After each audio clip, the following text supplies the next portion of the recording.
صرف 3 صورتیں قرآن کی ہیں جو تین آیات پر مشتمل ہیں۔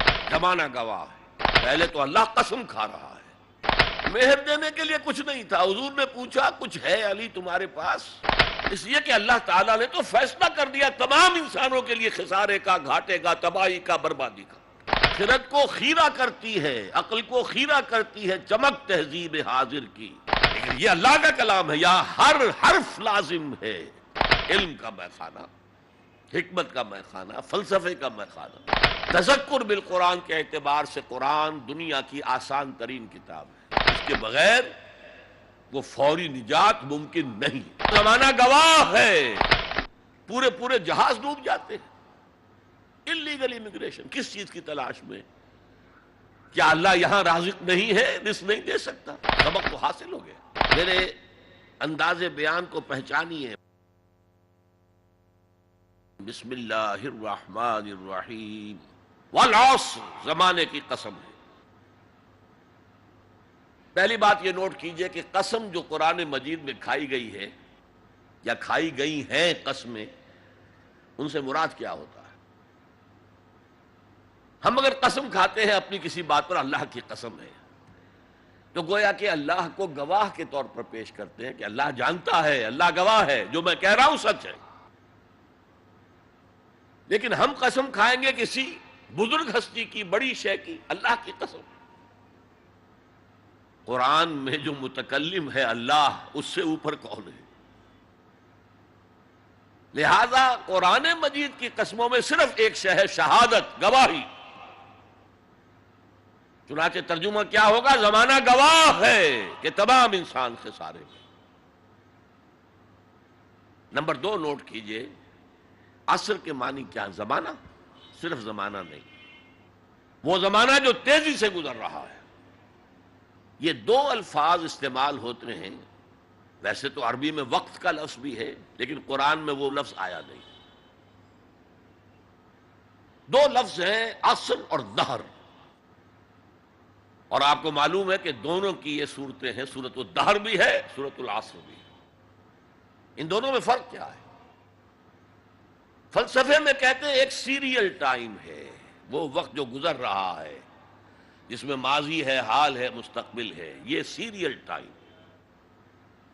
اور ایک دہر، یہ زمانہ، اس کی وسعت، یوں سمجھئے جدید اصطلاح میں time and space complex, time and space complex کو ظاہر کرتا ہے لفظ دہر۔ اسی لیے کہا گیا ہے هل اتى على الانسان حين من الدهر لم يكن شيئا مذكورا، ایک وقت ایسا بھی نہیں تھا کہ انسان کوئی قابل ذکر شے نہیں تھا۔ کیا تھا؟ گندے پانی کی ایک بوند۔ تو یہاں عصر کی جو قسم کھائی گئی ہے، اس کے مختلف پہلو ہیں جو علماء نے بیان کیے۔ یہ عصر تیزی سے گزر رہا ہے، تیزی سے گزر رہا ہے، تیزی سے گزر رہا ہے۔ غافل تجھے گھڑیال یہ دیتا ہے منادی، گردوں نے گھڑی عمر کی ایک اور گھٹا دی۔ آپ سمجھتے ہیں آج میری عمر 71 برس ہو گئی، جب 72 کے ہو گئے 1 سال اور عمر بڑھ گئی۔ ارے بڑی کہاں گھٹ رہی ہے؟ اگر 80 برس تمہاری عمر کل ہونی ہے تو 1 سال اور گھٹ گیا، اگلے سال 1 اور گھٹ جائے گا۔ تو یہ عمر بڑھ نہیں رہی، گھٹ رہی ہے۔ غافل تجھے گھڑیال یہ دیتا ہے منادی، گردوں نے گھڑی عمر کی ایک اور گھٹا دی۔ امام راضی نے بھی یہ واقعہ نقل کیا ہے کہ والعصر کا مفہوم میری سمجھ میں اس وقت آیا جبکہ میں نے بازار میں ایک برف فروش کو چیختے اور چلاتے ہوئے پایا، لوگوں جلدی جلدی میرا برف خرید لو ورنہ میں تباہ ہو جاؤں گا، اس لیے کہ وہ تو پانی بن جائے گا، پھر کیا قیمت اس کی ہوگی۔ اسی طرح یہ عمر جو ہے اس برف کی طرح پگھل رہی ہے، جا رہی ہے، لہذا یہ چونکانے کا انداز ہے۔ جیسے آپ کہتے ہیں زمانے کو تھام لو، زمانہ جو ہے اس کی قدر و قیمت کو پہچانو۔ والعصر، یہ تیزی سے گزر رہا ہے، یہ برف کی طرح پگھل رہا ہے۔ اس کا ایک اور مفہوم بھی ہے جو شروع میں عرض کر چکا ہوں۔ تاریخ انسانی گواہ ہے، جب انبیاء اور رسول کی دعوت مانی گئی، بہترین نظام قائم ہوا، بہترین معاشرہ قائم ہوا، بہترین سوسائٹی قائم ہوئی۔ اور جب ان کے راستے سے اعراض کیا گیا، تباہی آئی، بربادی آئی، ہلاکت آئی، اللہ کا عذاب آیا۔ والعصر، یہ زمانہ گواہ ہے۔ یاد کر لو قوم نوح کے انجام کو، یاد کر لو قوم ہود کے انجام کو، یاد کر لو قوم صالح کے انجام کو، یاد کر لو قوم لوط کے انجام کو، یاد کر لو قوم مدین کے انجام کو، یاد کر لو آل فرعون کے انجام کو۔ والعصر ان الانسان لفی خسر الا الذین آمنوا وعملوا الصالحات وتواصوا بالحق وتواصوا بالصبر۔ مجھے ایک انگریزی نظم کا بھی ایک سٹینزا یاد آ رہا ہے، ویسے بڑی پیاری نظم ہے پوری کی پوری، سام آف لائف، زندگی کا ترانہ، ترانہ زندگی۔ اس کا جو سٹینزا میں سنانا چاہتا ہوں: art is long and time is fleeting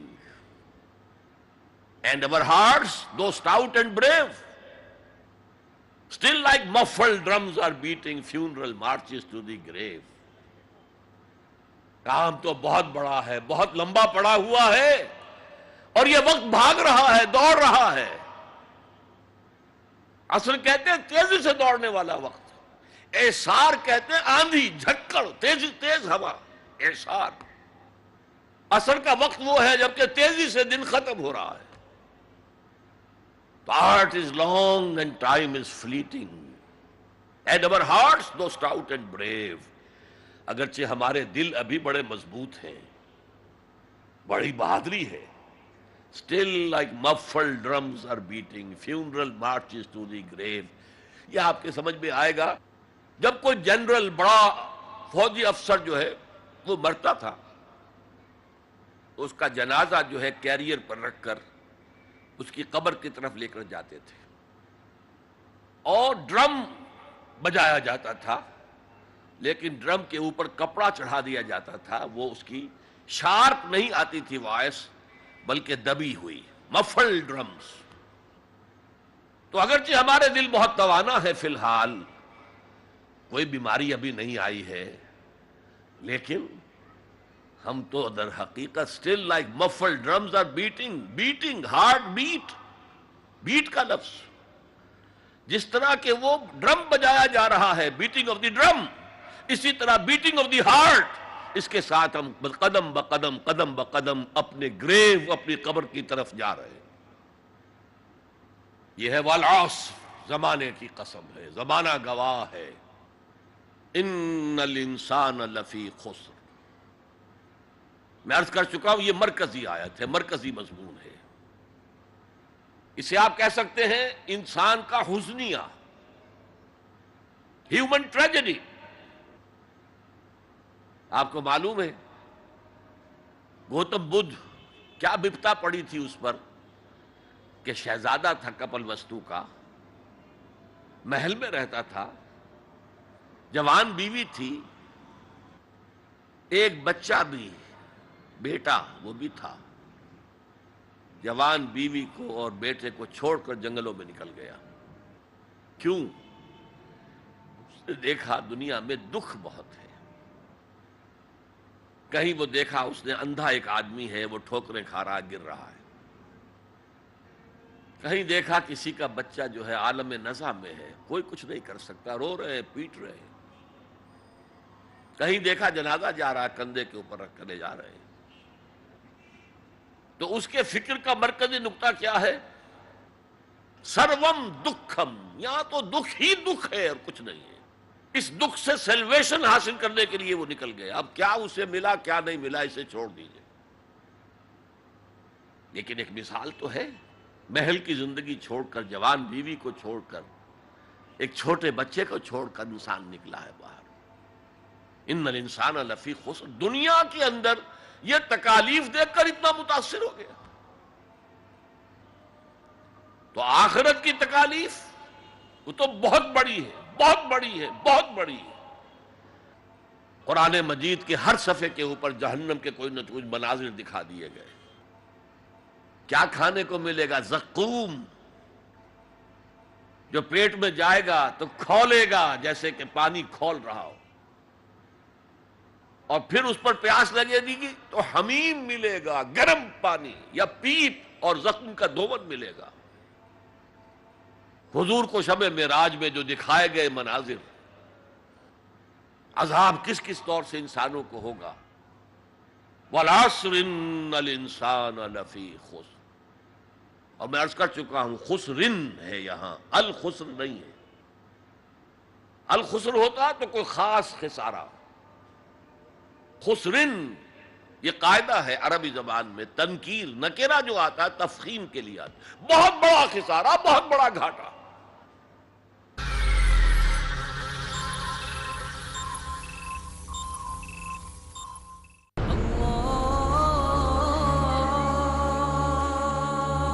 اور کتنی ہی بستیاں ہیں کہ ہم نے تباہ کر ڈالی، جن پر ہمارا عذاب یا تو رات میں آتا تھا جبکہ وہ سوتے تھے، یا دن کو جب وہ قیلولہ یعنی دوپہر کو آرام کرتے تھے۔ وہ کون سے اسباب تھے جن کی وجہ سے اللہ تعالیٰ نے مختلف قوموں کو ہلاک کیا؟ وہ کون سے طریقے تھے جن کے ذریعے اللہ تعالیٰ نے مختلف قوموں کو ہلاک کیا؟ ہلاک شدہ قوموں کے عوام کا اور ان کے حکمرانوں کا کیا جرم تھا؟ ان سوالات کا جواب حاصل کرنے کے لیے پیس ٹی وی اردو پر دیکھیے میرا پروگرام چند ہلاک شدہ قومیں۔ اور جن لوگوں نے ہماری آیتوں کو جھٹلایا ان کو ہم بتدریج اس طرح پکڑیں گے کہ ان کو معلوم ہی نہیں ہوگا۔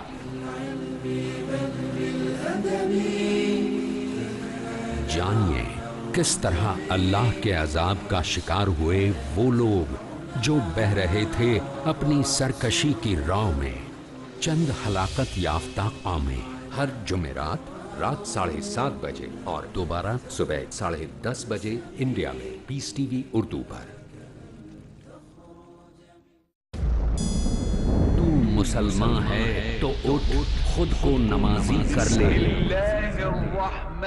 اپنے کردار سے اللہ کو راضی کر لے۔ عمل کیا جائے، نماز کو اہمیت دی جائے، زکوٰۃ ادا کیا جائے، روزے رکھے جائیں، اللہ نے مال دیا حج کے لیے جایا جائے، پاک سے غیبت چغل خوری سے دور رہیں، پڑوسیوں کے حقوق ادا کریں، والدین کے حقوق ادا کریں، ساتھ سے سود نہ کھائیں، زنا نہ کریں، ناپ تول میں کمی نہ کریں، اپنے ہر عمل سے، عبادتوں کے اہتمام سے۔ جو رسول اللہ کی اطاعت کرتا ہے حقیقی معنوں میں وہ اللہ کی اطاعت کرتا ہے، اللہ کی بات مانتا ہے۔ شیخ ثناء اللہ مدنی بتائیں گے عمل وہ جو ضروری ہے۔ ایسا ہی عمل سب سے اہم چیز ہے۔ آج ہم اور آپ صحیح فضیلت سے لا علم ہیں۔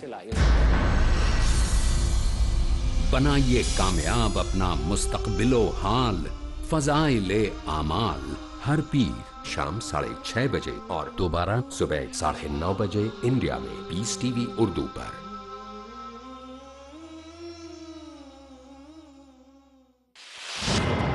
قال رسول اللہ صلی اللہ علیہ وسلم احفظ اللہ یحفظک۔ جو شخص اللہ کے دین کی حفاظت کرے گا، جو اللہ کا حکم مانے گا، رسول صلی اللہ علیہ وسلم کی اطاعت کرے گا، صحابہ کرام سے محبت کرے گا، یقیناً اللہ تعالیٰ اس کی حفاظت کریں گے۔ یہی ہے اللہ کا وعدہ، یہی ہے قانون الہی۔ ہر پیر شام 5 بجے اور دوبارہ صبح 11 بجے انڈیا میں پیس ٹی وی اردو پر۔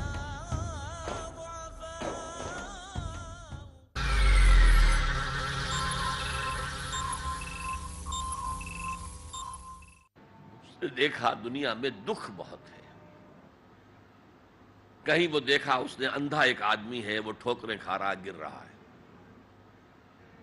کہیں دیکھا کسی کا بچہ جو ہے عالم نزع میں ہے، کوئی کچھ نہیں کر سکتا، رو رہے ہیں، پیٹ رہے ہیں۔ کہیں دیکھا جنازہ جا رہا، کندھے کے اوپر رکھ کر لے جا رہے ہیں۔ تو اس کے فکر کا مرکزی نقطہ کیا ہے؟ سروم دکھم، یہاں تو دکھ ہی دکھ ہے اور کچھ نہیں ہے۔ اس دکھ سے سیلویشن حاصل کرنے کے لیے وہ نکل گئے۔ اب کیا اسے ملا کیا نہیں ملا اسے چھوڑ دیجئے۔ لیکن ایک مثال تو ہے، محل کی زندگی چھوڑ کر، جوان بیوی کو چھوڑ کر، ایک چھوٹے بچے کو چھوڑ کر انسان نکلا ہے باہر۔ ان الانسان لفی خسر، دنیا کے اندر یہ تکالیف دیکھ کر اتنا متاثر ہو گیا، تو آخرت کی تکالیف وہ تو بہت بڑی ہے، بہت بڑی ہے، بہت بڑی ہے۔ قرآن مجید کے ہر صفحے کے اوپر جہنم کے کوئی نہ کوئی مناظر دکھا دیے گئے۔ کیا کھانے کو ملے گا؟ زقوم، جو پیٹ میں جائے گا تو کھولے گا جیسے کہ پانی کھول رہا ہو، اور پھر اس پر پیاس لگے گی تو حمیم ملے گا، گرم پانی، یا پیپ اور زخم کا دھون ملے گا۔ حضور کو شب معراج میں جو دکھائے گئے مناظر، عذاب کس کس طور سے انسانوں کو ہوگا۔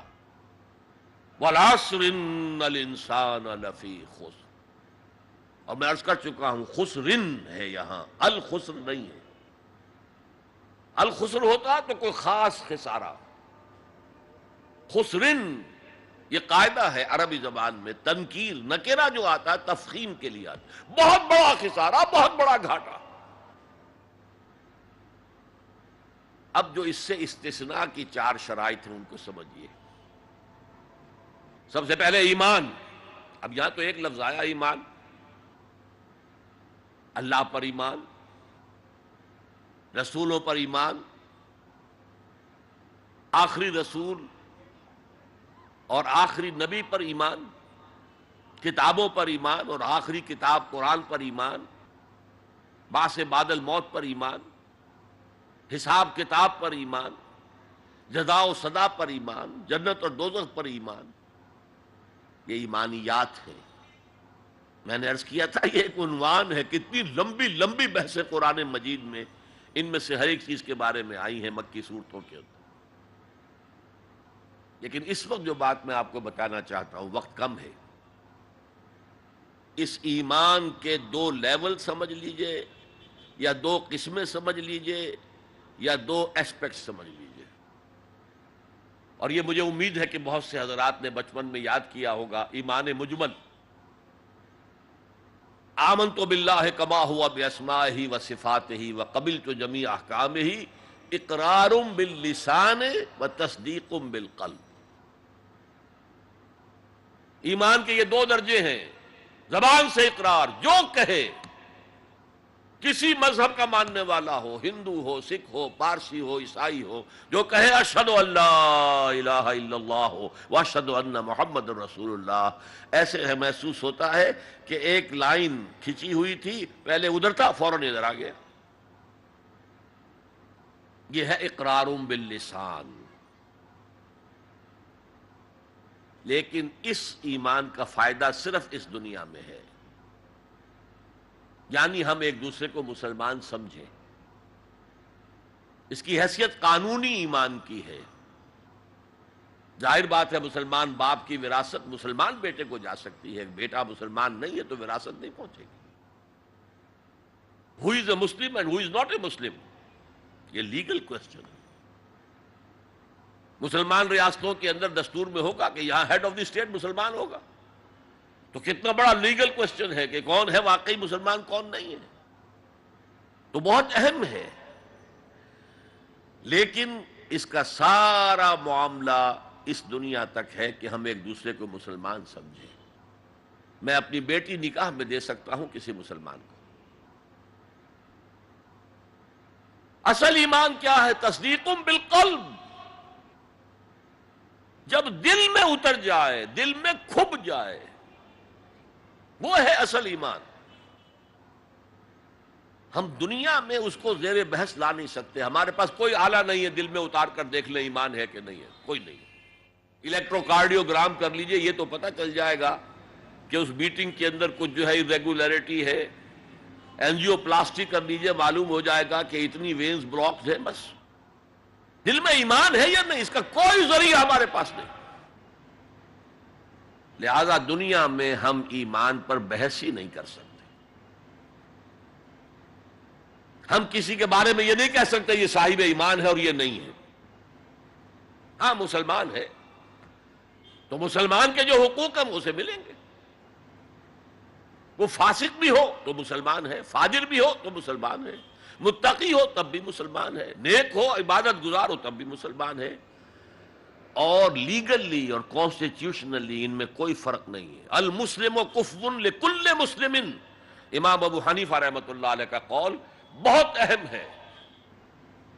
اتنی اہمیت تو اس کی ہے کہ ذرا سی ایک خطا ہو گئی تھی حضرت اسامہ ابن زید سے۔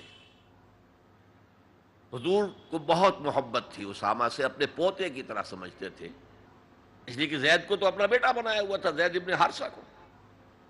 وہ تو بعد میں جب آیت اتری کہ یہ کوئی منہ بولا بیٹا اسلام میں کوئی شے نہیں ہے، ورنہ پہلے انہیں کہتے تھے زید ابن محمد، اس کے بعد دوبارہ وہ زید ابن حارثہ رہ گئے۔ لیکن محبت کتنی تھی زید سے، اور اس اعتبار سے گویا کہ حضرت اسامہ ابن زید وہ تو حضور کے پوتوں کے مانند تھے۔ ان سے غلطی ہو گئی، ایک جنگ میں ایک کافر کے ساتھ مقابلہ ہوا دو بدو۔ اس کافر نے جب سمجھا کہ میری تو بس ہو گئی، اب میں مزید مقابلہ نہیں کر سکتا، اب میری جان اس کے ہاتھ میں ہے، اسامہ کے ہاتھ میں ہے، انہوں نے پڑھ دیا کلمہ اشہد ان لا الہ الا اللہ واشہد ان محمد رسول اللہ۔ انہوں نے یہی سمجھا جو ہم ہوتے تو سمجھتے کہ جان بچانے کا ہیلا کر رہا ہے، لہذا گردن اڑا دی۔ کچھ دل میں اپنے خدشہ سا رہا، یہ صحیح کام کیا میں نے یا نہیں، یا ہو سکتا ہے حضور کو کسی اور ذریعے سے اطلاع پہنچی ہو۔ طلب فرمایا اسامہ یہ تم نے کیا کیا؟ حضور اس نے جان بچانے کے لیے کلمہ پڑھا تھا، آپ نے نہیں کہا کہ تم غلط کہہ رہے۔ ہلا شققنا قلبہ، تم نے اس کا دل چیر کے کیوں نہیں دیکھ لیا؟ یعنی نہ تم دل چیر کے دیکھ سکتے ہو، کیا تمہیں معلوم ہے، کیسے کہہ سکتے ہو یقین سے کہ اس نے جان بچانے کو کلمہ پڑھا؟ اور اے اسامہ کیا کرو گے قیامت کے دن جبکہ یہ کلمہ تمہارے خلاف استغاثہ لے کر آئے گا؟ تو اس کی بھی بہت بڑی اہمیت ہے۔ دنیا میں پورا لیگل اینڈ کانسٹیٹیوشنل نظام اسلام پر قائم ہے، اقرار باللسان پر قائم ہے، لیکن اصل ایمان دل میں۔